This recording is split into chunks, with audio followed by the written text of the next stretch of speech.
منا تێکداری پێواژوە ئاشتی و جوواکە دەموکراتیک نیقاش بکن لەسەر وێ gelek pirsane têkildarî pêvajoyê bi taybet na mêvanê me cîgirê hevserokên giştî yên Dem Partiyê Tayyip Temelê hûn bi xêr hatin? Dem baş, xebat xweş. Serçava. Ez bû sed dest pê bikim. Niha di rojeva pêvajoya aştî û civaka demokratîk de çi heye bi taybet niha li ser çi li ser kîjan gavên pratîkî tê sekinandin? Belê yani em hûn zanin yani ev bû salek ev pêvajoya berdewam dike. Ji salekê jî derbas bû. Esas bendewariya ew bû ku heta vê demê heta vê deqîqê gelek gav û gelek pêngavên nû hatibû avêtin. Lê ev nêzî du sê mehe tevî ku rapora meclisê hatiye derxistin jî gavên pêwîst, gavên hewce hîn jî di asta nîqaşê de ne. Yani di nîqaşê de wekî girêkekî wekî em bêjin aliqînekê pêşî lê wê hatiye girtin li gavavêtina pêwîst. Her wekî we pirsî herkes li bendê ye ku beramberî pêkanîna Kongra PKK ya ku berî salekê pêkanî gav bên avêtin, gavên pêwîst bên avêtin. Lê çerçeveyê qanûnî ku hemû kes li benda wê ye, hemû kes li benda wê heqîqetê ye, her tim tê taloqkirin. Çerçeve qanûnî çi ye? Yani ji bo ku pêvajo bigihîje serî yan ku bigihîje encamê kanûn lazim in. Çimkî li Tirkiyeyê kanûnên ku pirsgirêka Kurd dikin hene, kanûnên ku Kurdan wekî derqanûnî, wekî terorîst bi nav dike hene. Kanûna dijî terorê li Tirkiye piran li ser kes û kesayetên ku mafê xwe, kurdayetiya xwe, hebûna xwe diparêzin teror meşandiye yani. Esas kanûna li dijî terorê veguheriya terorê li ser gelê Kurd û ser demokratên Tirkiyê. Lazim e ev bi kanûnên nû, derxistina kanûnên nû bê telafîkirin. Müzakereyên salekê de, müzakereyên hem di navbera dewlet û Hereketa Azadiyê de, müzakereyên hem di navbera Dem Partiyê û dewletê de di zemîna meclisê de, lê müzakereyên bi taybetî jî di nava dewletê û rêberiya Öcalan da her tim behsa pêwîstiya qanûnî hatiye kirin. Qanûnî yani kanûn lazim e ji vê pêvajoyê re. Yani rewşeke feîlî, rewşeke de facto nabe. Divê tiştên pêwîst bi kanûnê bên pesend kirin. Niha em di asta tê de ne, tevî hemû ısrara Rêber Öcalan, tevî hemû ısrara Hereketa Azadiyê em dibînin ku di vê hêlê de gavavêtin tê direngxistin.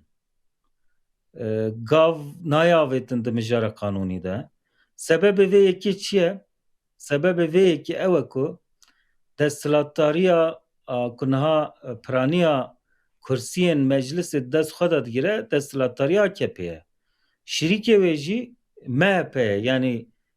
Partiya Baxçeliyê ku her roj behs dike û gazî dike dibêje divê gav bên avêtin, divê pêngavên pêwîst bên avêtin, divê ev pêvajo bigihîje serî yani ne xetime. Dîsa jî em dibînin ku ew desthilatdariya ku şîrîkê wê jî MHP ye û xwediyê piraniya kursiyên meclisê gavên pêwîst naavêje. Pekî ji bo çi? Yani çima gav nayên avêtin? Çend sebebê wê hene. Sebebê yekemîn em wisa difikirin ku hesasiyeta AKP, desthilatdariya AKP hê jî ne çareseriyeke ku di tarîxên pêş de Kurd û Tirk wekî bira bijîn li vî welatî. Hîn hesabên desthilatdariyê xwe qayîm bike dike. Hesaba wê yekê dike ku hilbijartinên pêş de xurtir derkeve. Gava ku hesab bibe hilbijartin û hesabên rojane wê demê destê xwe giran dikin. Meseleyeke de jî heye, pêşveçûnên Sûriyê êrişên hikûmeta demkiya Sûriye ser Rojavayê Kurdistanê derxistina rapora meclisê direng xist. Yani hema bêje karobarê ku di nava du sê hefteyê de bêkirin ji bo du meha hate belav kirin wê demê me dît ku esas li benda pêşveçûnên li Sûriyeye Tirkiye. Yani temaşe dike pêşveçûnên li Sûriye di elehê wan dane, di lehê wan dane, an jî bi dilê wan e, an nel gorî dilê wan e, li gorî vê yekê li vê derê pêngavê xwe diavêjin. Heta ku ew êriş nehatin sekinandin, berxwedana gelê Kurd li çar perçe belav nebû, Rojava ji heft salê heta heftê salî nerabû ser piya û ji Başûr û Bakur û Rojava û Rojhilat û Ewropayê herkes li Rojava xwedî derneket, meclisê rapora xwe eşkere nekir. Ev mühim e. Na em dibînin alozî û şerrê li Îranê, êrişên hêzên navnetewî li Îranê, dîsa êrişên rejîma Îranê li ser gelê Kurd û milletê diyê Îranê bendewariyek çêkiriye. Bendewariyekê bi çi rengî dixwazin li wê derê li bendê bin ku rewşa Îranê hinekî safî bibe ji bo ku gavên qanûnî bên avêtin. Ev texmînin tabî. Lê sebebekî din çi ye? Yani çi mi gav nayên avêtin? Demek ki bendewariyek din heye. Ji ber vê çendê em wekî Dem Partî di hemû ev dîtinên xwe de, di hemû nîqaşên xwe de em ji desthilatdariyê dixwazin, ji rayedarên dewletê dixwazin du tişta pêk bînin, demildest. Yek, şert û mercên Rêber Öcalan yên azadiyê pêk bên. Ji bo ku pêşengiyê ji vê pêvajoyê re bike. Pêvajoya ku 27 Sibata 2025 da dest pê kirî ancak bi pêşengiya wî, ancak bi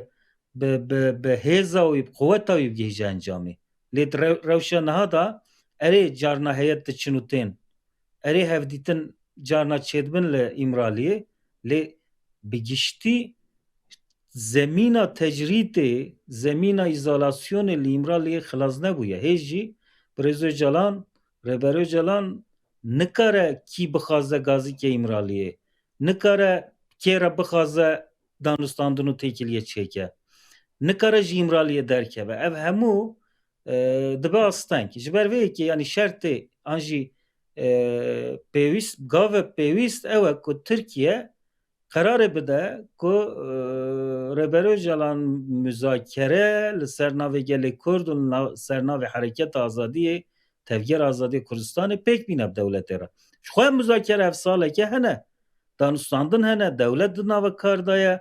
Tevger Azadiyê di nava kar da ye, Dem Partî di nava kar da ye.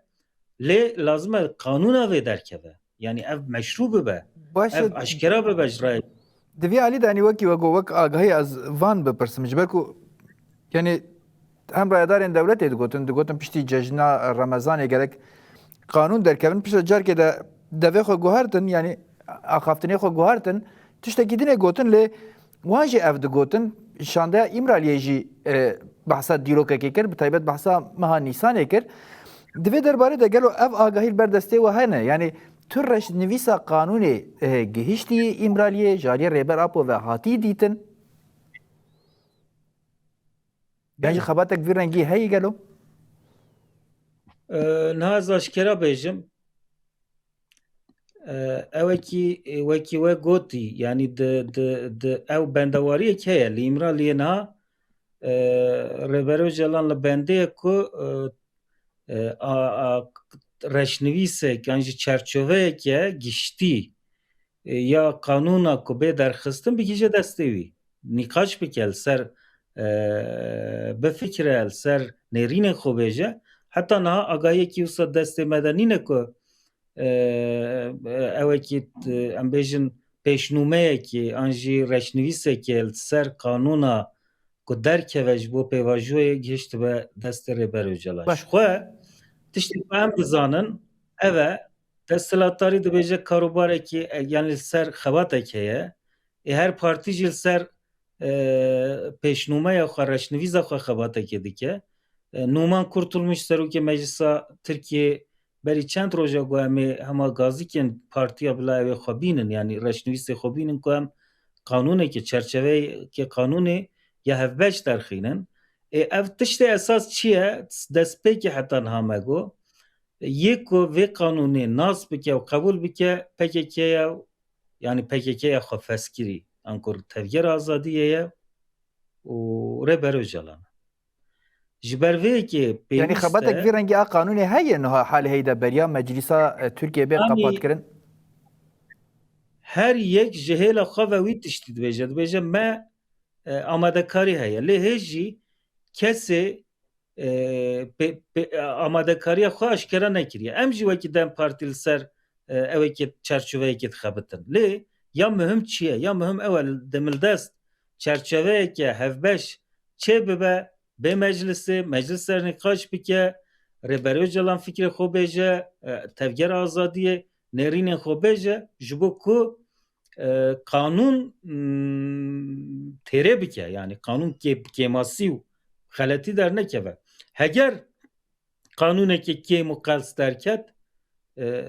tehlike an jî rîsk heye ku pêvajî û sekine raweste. Çimkî heger kanûnekê wisa nebe ku hemû kesên bigire ber xwe. Heger kanûnekê wisa nebe ku vegera tevlîbûna kesên surgunê, kesên li çiyê, kesên zindanê de ji bo civaka demokratîk, ji bo rêxistinekirina civakê derfet ji vê yekê re neyê dîtin û vê yekê pesend neke wê demê zehmet e. Zehmet e ku ew kanûn kar bike. Ya din jî dîsa ku em behsa du tişta dikin. Yani yek derhal divê derfet ji Rêber Öcalan re bêvekirin, müdahaleyê û têkiliyê bi her kesê re deyne, bi her derdore re deyne û ya dijî çerçeveya kanûnî, kanûneke fireh, kanûnekê ku ji endamê vê tevgerê bigire heta rêveberê jû heta pêşengê wê yên herî jor û yên surgunkirî di nava xwe de ew Kurdê ku derqanûnî hatiye îlan kirin, ew Kurdê ku wekî tehdît ji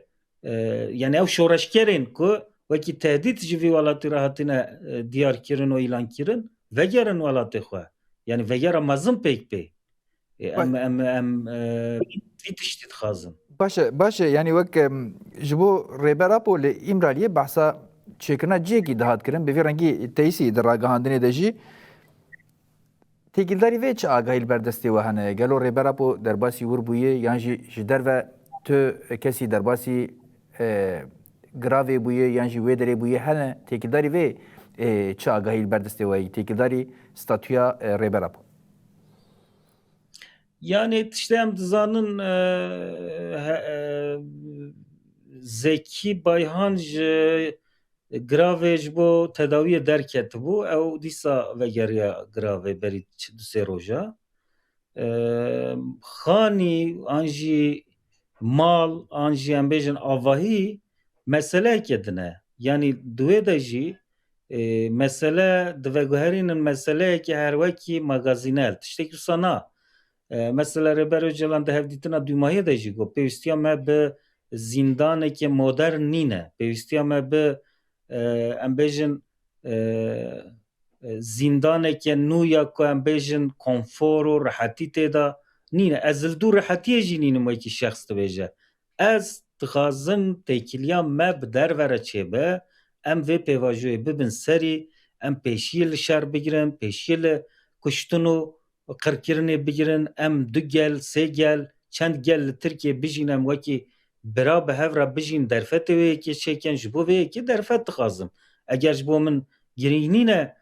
ez di kîjan mekanê de radibim rûdinim. Esas têkiliya bi derve re mühim e. Ji ber wê jî meseleya malê xanî meseleyekî manipülatîf e. Yani xaniyê herî baş çêkin eger têkilî bi derve re çênebe. Eger têkiliya azad, têkiliya serbest bi tevgera azadiyê re çênebe, bi rojava re çênebe, Başûrê Kurdistanê re çênebe, bi tevgera azadiyê re çênebe, bi surgunê re çênebe, bi Meclisa Tirkiye re çênebe, Dem Partiyê re çênebe. خانی هبه نبه بچش بروی که نیرین برزوی جلان وکو گرتیگه که دنیا یا مزنترو یا مدرنتر ام نخوازن ام دخوازن بشیل مبه وکرن که ام خباته بکن جبو گل خواه جبو ولاته خواه باشه و چه دولت ترک و چه ایزاده کنه بحث ادگید به گرک تفگر آزادی گاوین جمله خو و باویجه یعنی گرک ام جور چه فهم بکن چه گاوین کو لپیشیا تفگر آزادی نه باویجن یا جی براستی دستلاتداری و روشا خو اینها به وی رنگی مای به چه ایزاده که گلو یعنی اگر گوه مروف yani çavê mirov li nimêjê nebe guhê mirov li bang nabe bangê azanê melê yani eger niyet çareserî be pekekê Rêbero Calan tiştên gelek girîng pêkanîn rîskên mezin girtin îradeyên mezin danîn holê tiştê mayî ew e ku pêwîstiyên vê ve îradeya mezin pêk bên ew jî wekî me gotî gavavêtina dewletê ye dewlet gavê bavêje lê niha em dibînin hinek tiştên detayên biçûk mesela gotinek heye ne tu zaniyar ne tu akademisyen nikarin binêvê têjî bikin çimkî ne îşî aqila ye çi ye ewl bila çek pê danîn em pişra kanûnê derxin dibêjin باشه tam li vê derê ev cêve got sî gerîlayî Yani- çek şewitandin ev li vê derê endamên dewleta Türk jî amade bûn ji sazî û dewletên dinê jî endam amade bûn mesela ew sî gerîla nakevin wê çarçovê de yanî teyîdkirî û tespîtkirî em bêjin ew gotin jî kiribin ev sî gerîla wê çi bibin mesela çawa bersivê didin vê dewleta Türk Yani tam ez da bêm ser wê mesele yani mesela me vê hêlê de ne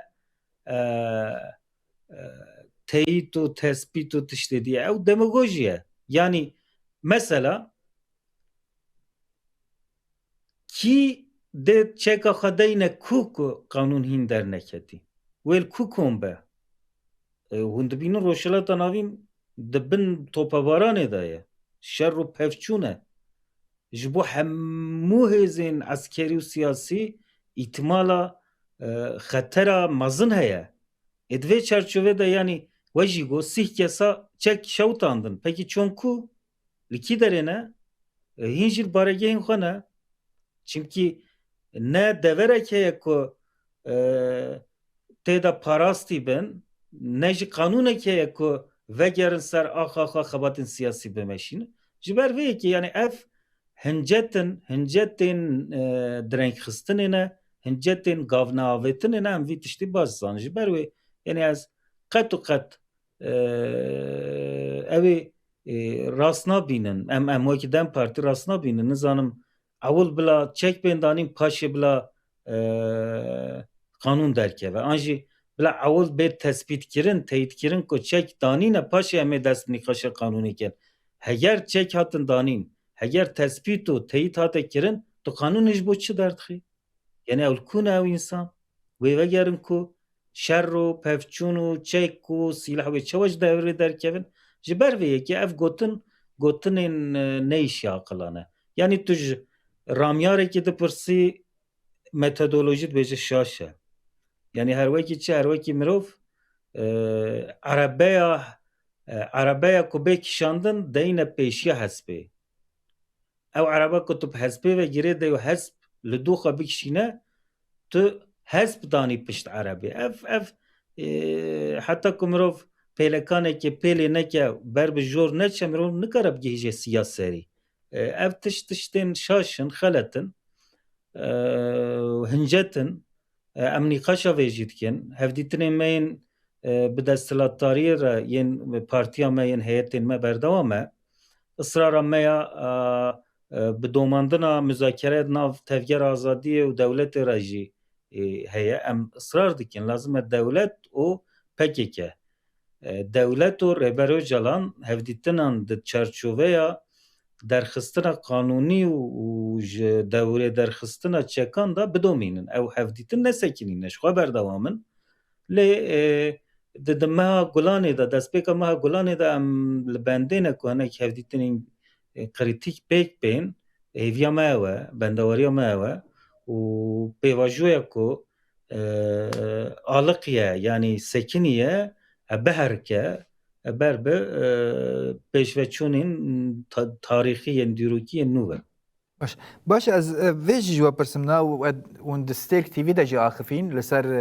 اف پیامین سر ناوی ریبر اپو تینا بلاف کرن وکی هفدیتنین لی ایمرالیه تینا بلاف کرن و سر ویجی برسر دام پرسه و گوت هر هفدیتنی دا شانده ایمرالیه دم پارتیه جی آماده شانده دولت جی آماده ام بلاف دکن دیاره ایدی چافکانی وان ندیاره هنک حقیقت تیده هنه لی هنک شاشیش تیده هنش ریاوی دردخینن دوی وارده گلو از جبرکو گلک از وید فکره دبیجن پیواجو یک دمشه پر گرتی و گلک شته بلافکری جی پی باور دکن یعنی جبروی آخافتنیم وی رنگی نزیکاتیم وی رنگی دبن روجف جی وکی چاره و نجبوه چه پیش نیار دکن گلو زیادتر شفافتر نکاره بیمشاندن دواره داخویانیا دا دواره داینا آگاهیان دا یعنی پیشا وی روشه وی چا بگرتن اف جی دست پیکا پیواجوه و هر تم به وی رنگی آگاهی و آخافتن تیم بلافکرن لسر ناوی ریبراب نها هندزانه پیواجو هیجی قانون خو نینن پیواجو که به قانون به yani çerçeve kanuni hinnatiye diyar kiriniz. Berveci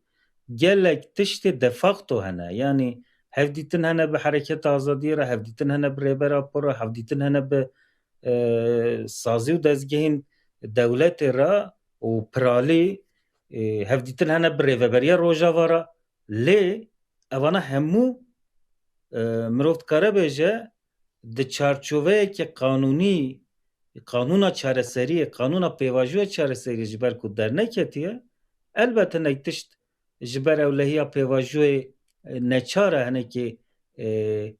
tango girtî bimeşin lê nêrînên Rêbera Öcalan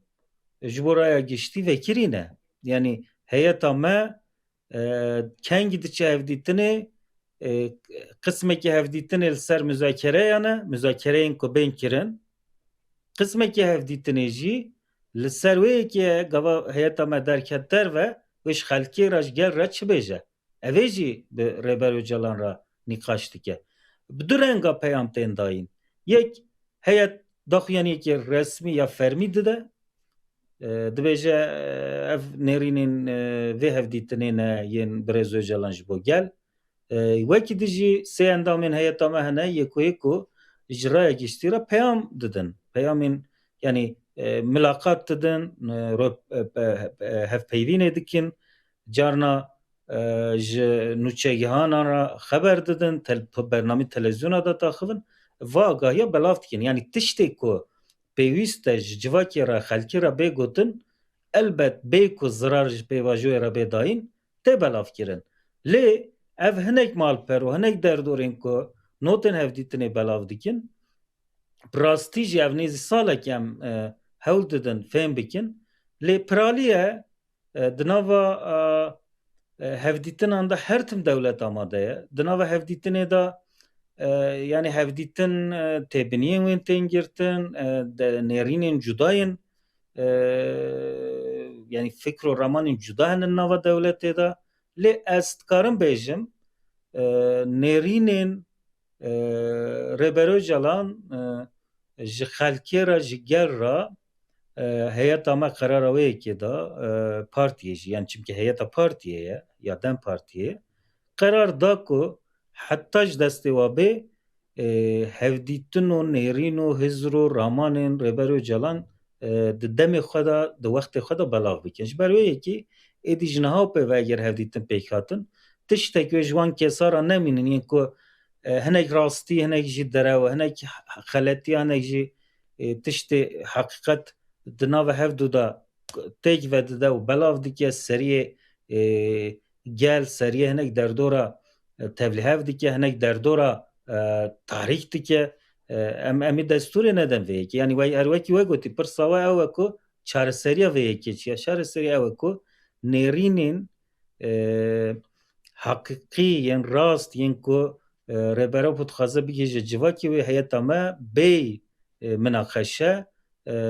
êdî ji gel re ji xelkê re parve bike. باش ez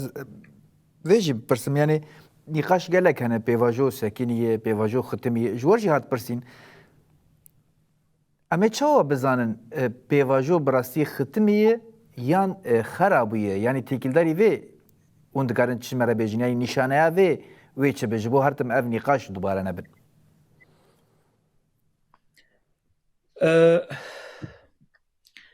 Yani ev nîqaş û pirsên hûn dibêjin yanî gumanên xelkê gumanên derdorên eleqedar derheqê pêvajoyê de mafdarin. Ji ber çi mafdarin? Gavên pêwîst dema xwe de nayên avêtin. Yêkalî gav hatin avêtin, fedakariyên yêkalî hatin kirin. Hêlê din bêdeng e. Yani tamam mirov nikare bêje dewletê tu tiş nekir. Fakat di dema xwe de di wextê xwe de bi taybetî jî ji bo çareseriyekê mayîn de pêwîstiyên ku pêk bên pêk nayên. Mesela çi ne ew? Pêwîst nake qanûn derkeve ji bo ku siyasetmedarên girtî destpêkê jî Demirtaş û Yüksekdağ hîn jî girtîgehê de bin. Pêwîst nîne çimkî zaten qerar hatiye dayîn ji hêla dadgeha Edaletê Ewropayê ve Konseya Ewropayê ve kayyûmên ku avêtine ser şaredariyên me berî salekê du sala berî niha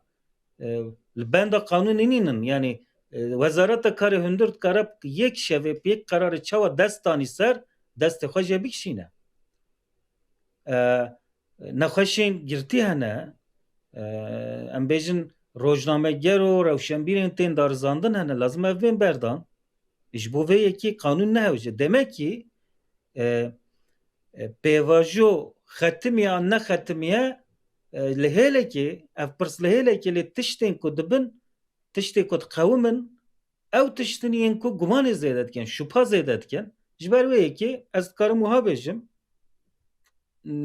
meha Gulanê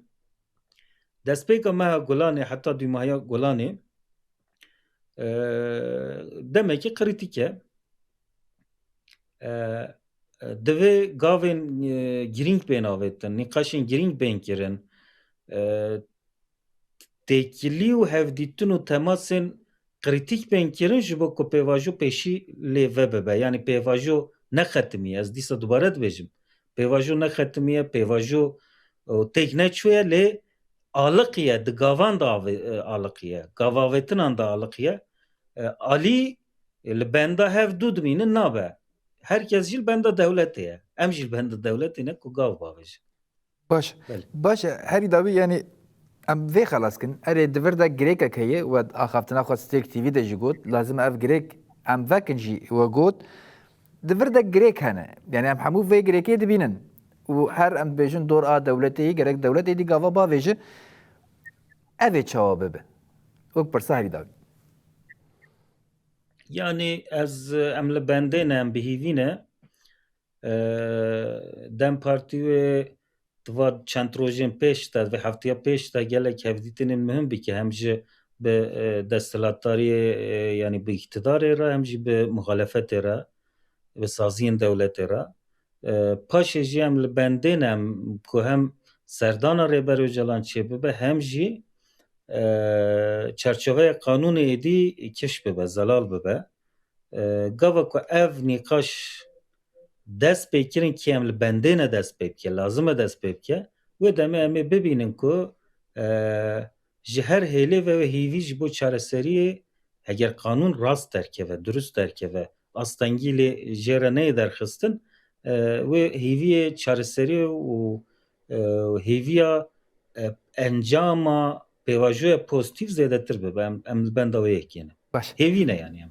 Baş e. Cîgirê hevserokên giştiyê Dem Partiya Tayyip Temel em spasiya we dikin û tevlî bernameya me bûn û agahî û nirxandinê xwe me re par vekirin. Spas xweş. Berê godarmîne me minha berê xwe bidin şerê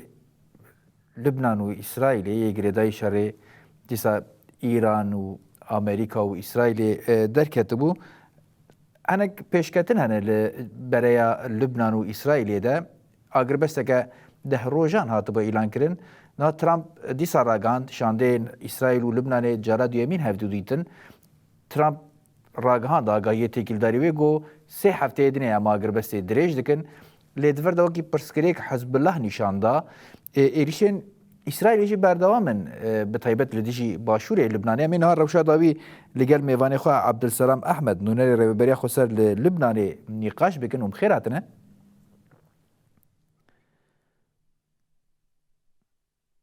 ایوار باش سلام و ریج تروج تماشاوانی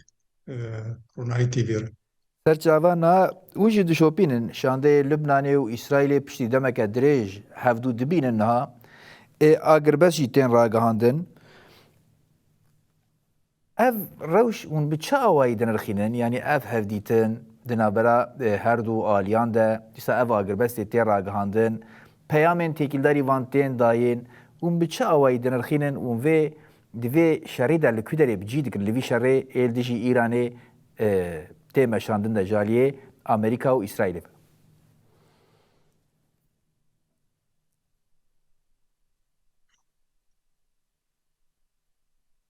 يعني جالية لبنانية دقرك مرناس بك بريارة شر وآشتية دستي حزب الله دي يعني حكومتها اللبناني سروكي حكومتي رئيس الجمهورية ونكاربن قرار خاف فرض بكن لسر حزب الله دانو صندني وان بإسرائيل انجا ماوی نرینا مد د آلیه پراتیکی د آلیه لسر عرده و تد تأثیر خوی مزن تنب بريار لجم حزب الله حزب الله كنجي أو بيجي أم شرد سكنين أم درن آشتية كي بإسرائيل أو شغية أم كارم بيجن أو بيفاجو دمشي أما أب گفتگو دانو صندنا حكومة لبناني بإسرائيل براسيجي ناكوكية لبناني دي چه دبي يعني لبنان بخوجي هدي بالي شركي نابخويد در يعني اف هيز دوسياج قوتها حكومتها لبناني تنية فرض بكلسر حزب الله بريارة تير بجين بإسرائيل ناز وی پرسم یعنی نه دوسیا به هفر دهات گرتن به دوسیا ایرانی و دهات گریدان ایران جی شرطه و هفدیتنی او بود گفت یعنی لبنان جیته ده و ایدنی تهزیدنی لحرم بلافکری ای وکی آلیگرین ایرانی تیم پینا سکرین جیته ده گرک لدیجوان جی شر بسکنه طیبت حزب الله جی دفرده جیک دگرد نه به وی رنگی گلو اف دوسیا شف جدا بون یعنی ده حال هیدا مروف دکاره نرخاندنک به وی رنگی بکه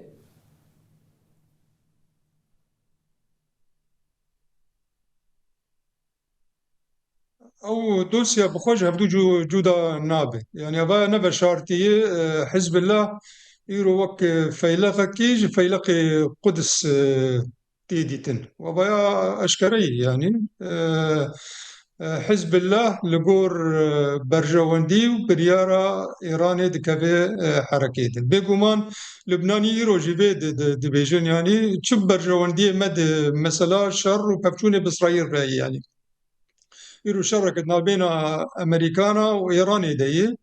بيشتي خامني هات كشتن حزب الله كت شردي إذا أبا أشكره دبي يرو حزب الله لقور برجواندي وبريارة جي طهران در دكبي حركة دي جبولو يرو للبناني هم حكومات وهم بشكل مزنج بارتي وريخصني تشي سني بي تشي خريستياني بي تشي درزي بن دبینن گنو حزب الله وان دخ خدمته برجواندی ایرانی ده و افشار رايات برجواندی ملت لبنانی تتونه يجبولو جا مهرن ديالوج بإسرائيل و أباجي تين بيرا مد حضر ونرسدو وحشتو السيادة أيامي أمين جميل أو اتفاق حفدي أياريج يعني لي أو حفدي اتفاق حفدي أياريجي سابوتاجبو حزب الله ورجيم سوري ويشاغي كاريبون فينا يعني بهلنج العرض بسكن انا دبي دميده نرينا مدى يعني لبنان كتير روشة كيدة روشة كي قال لك خراب يعني انا اسرائيل شرب سكنين بحزب الله بخوا وقولوك كي اقر دابيج هندري لبناني يعني شركي نافقيد هندري لبناني بخبخه ديشي يعني او شقاق وفرقتها هندري لبناني ديشي ويو صراع كتي هاتيه بيشكتن يعني حتى اخافتن ان قلت كرنج عاقبتها سروك حكومتها اللبناني بيبقى عاقبتها حريري ودعيني وقت هذه السروك الجمهوريه بخرج يروتي تهديد كرن يعني بشكل كي ديريكت وبشكل كي ديريكت يعني تي تهديد كرن انه تقدر كيدك يعني بري خد كيدك عاقبتها تجي وعاقبتها انور سادات بقى انور سادات شو اتفاق اشتي باسرائيل داني داوي هات كشتن فأب نعمة وأب رسائل تم دانين وروشا لبناني نخش يعني لبنان كتير روشا شر بسكن يجي بروبليما كي مازن ويشي ببه وشر نسكن يجي بش خوات نازكيرو كان باخية كيلو بالباشوري لبناني ب 100,000 خلق كوجبر بونه وإسرائيل هريمة كي تامبون آبادك وتيد دبجة أبايا أو حتى زر بنافدك الحياة دقي هن سينور سوريا وجبل الشيخ وبين هرمي كده إسرائيل درباز بونه إذا مسألة شهر سرنا بشر كده دريج به ولبنان روجي دحر واريد روشة كيف خراب يعني داليه أبوري خرابه داليه ناكوكيه هندرين جباكي هدي بيج دكبه دنابينا بيجن هفال بندي حزب الله ودعيني وقت هذا فان هيز وقوي سياسي وقت زانينجي يعني يرو اخافتن تكرن خطريه كي مزن جاليه شامي يعني حزب الله نوك حزارو نسو حشب السياية يا ده حزارو حيش وقت قابا قدس خداني سر بيرودي يعني يرو حزب الله هاد ودس خداني سر بيرودي او هيز قوتها وهي دس خداني سر بيرودي لخطريه كي هري مزن هي مداخله سوري ببي يعني سوري شغل بندابي فرصة هانية وأخافت تقر الشارع اللبناني تجي إنه حكومتها جولاني ومداخلي لبناني بي. انا وكي وجهو باشك لبنان جاليه اسرائيل و هاتي داگر کرن اسرائیل و حکومت لبنان هفدیتنا دکن هر دوشی گازندان ج حزب الله دکن سرکی امریکا ج داخویانی دا ویجی گازند ج حزب الله کر دوی درباره ده تکیلداری و نقاشه که و اسرائیل دخوازه حزب الله به تمامی بیچک به یعنی بیاز ایریشه خو ناسکنیم یک جی گرک ایریش لسر منه حزب الله جد بیجی گرک اسرائیل هم ایریشه خو بسکنینه هم جی باشور لبنان وکشه یعنی هم ایریشه خو ناسکنینن اون نزد بینن گلو شرکی نافخویی کاره بچه ببه یعنی تو هزک هی دناوا لبنان ده کاره به لبنان بری حزب الله رابه بکه ناوا شرکی بفی رنگی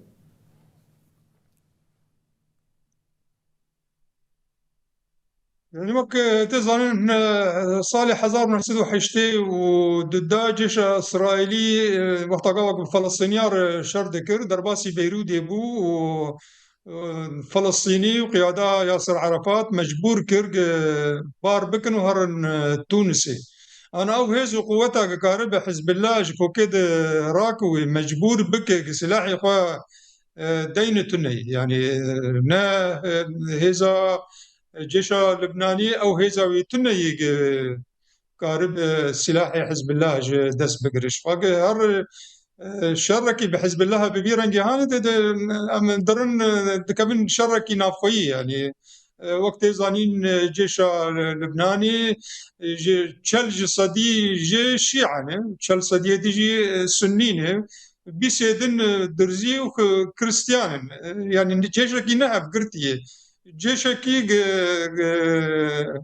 نكا شرب حزب الله بكا وشر ابو جيش هاني برشبه يعني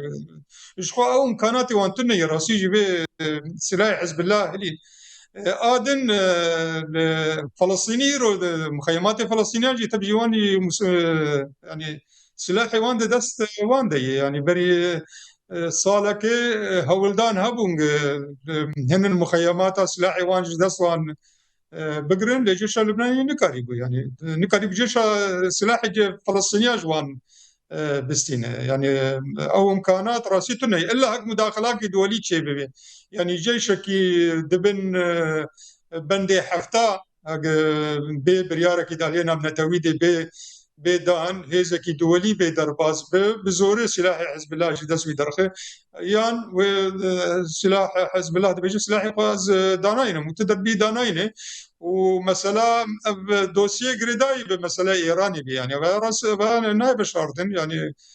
تقدر بيجي جدائية وناي خصتن تيدي يعني إنه ملف لبناني جدائي وملف حزب لبناني جدائي ونولو بي يعني وبناشر يعني ريبري حزب الله جبنا أشكره دبيجينيرو شر إيراني شر حوثية شر ميليشيات الشيعي العراقي شر حزب الله اللبناني شو أبانا وقت تزانين أبانا هبالبندي إيراني وسلاحي وان ومالي وان وآبا وان وفارنا وان تبجيجي إيرانيتي باشه اینا هری داوی از وی بپرسم نه تبلیغیه که به وی رنگی هیه و دجبریه که هم امریکای هم اسرائیل هم بشه که حکومت لبنانی لدیجی حزب الله هیه لی حزب الله دنوا لبنانی ده هیزه که خورته و دست پیک ده گوت بریار آشتیه دست حزب الله ده ده حال هیده اون کیجان احتمالات دبینن وی روش بر بکوه بچه لبنانی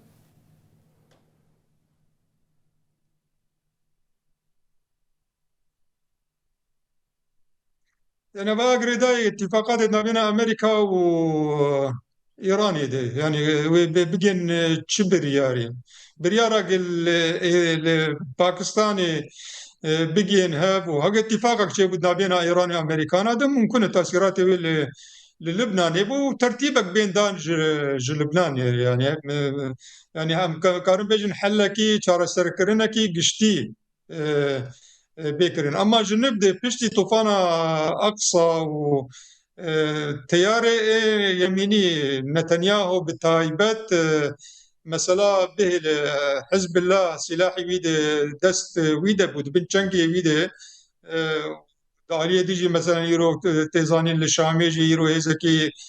تندرا وهيدي بيج دكافي اسرائيلي دبينين فرصك جوار راهاتي وفرصه هاني دبابي رجلاتا نابين بقهرن يعني حر كان صالة تكبن شركي بحماس يا بحزب الله يا لسر جبهة سوري او جبهة كي دنجر بعد بابي لغور تياري يميني وتايبجي نتنياهو وقت زانين يرو تياري تشب دندري اسرائيلي ديجي قلزبو يلوات ريو تياري يميني بيش كتير ففچوني وان بدولتي ايه هاوير دور بعرب بارد بابي يعني تبايجي بيجين اشتياك باسرائيل واسرائيل قبول بكن يانا واسرائيل بخا دالي لبناني دي قابا باش دناويجي بريارة 1701 دبابي حزب الله بيك بيني دبابي حزب الله سلاحي رادسي حكومتها لبناني بك يانا وشر بردوان حتى شر ايراني قبل سكن يجي نارينا مد لبيدك اسرائيل والشر يخب لبناني ودعيني وقت ده ما ترسيه لسر جبهة سوري وقال لك احتياطاتها بستينه و دمي بيج ممكن دالية سوري تجي يعني بيجي مثلا شركي لدار كبير باشه باشه می خاطر جو بخوازن عبدالسلام احمد نونر ریوبری خسر لبنانی ام سپاسیا ود کنن تبلی برنامه ما بون و آگاهی و نرخاندنی البرد استخو مرا پار بکر